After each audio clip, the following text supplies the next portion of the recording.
આવતા મારા અર્ણિકે મારો દર્દ ભર્યો અવાજ સાંભળ્યો. સડસડાટ નીચે આવી મને પગે લાગ્યો.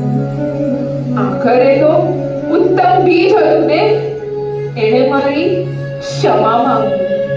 મેં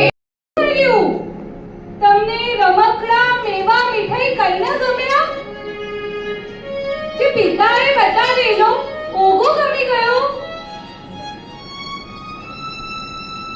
પરંતુ કુંવર, તમે તો શ્રી સુંદરીને પોતાની માતા બનાવી બેઠા છો.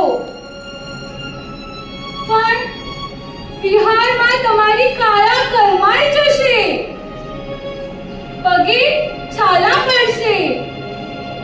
તમે ઠંડી, વરસાદ, તડકો સહન કેવી રીતે કરશો?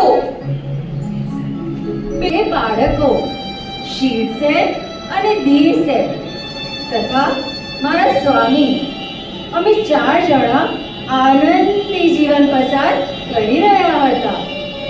મારા બાળકોના પણ ગુણ નામ તેવા જ ગુણ. સેવા પૂજા અને જીણવાણી શ્રવણ તેઓના નિત્ય ક્રમ. તેઓ પણ ધર્મ આરાધના ઉલ્લાસપૂર્વક કરતા હતા. પણ એક દિવસ કર્મોએ એવી કપાટ મારી. એક દિવસ બંને બાળકો ગામના તળાવમાં નહાવા ગયા હતા. ઘણી વાર થઈ ન આવ્યા. હું ખૂબ ચિંતાતુર થઈ ગઈ. ત્યાં જ દૂરથી ગામવાસીઓનું ટોળું મારા ઘર તરફ આવી રહ્યું હતું અને સાથે આ શું?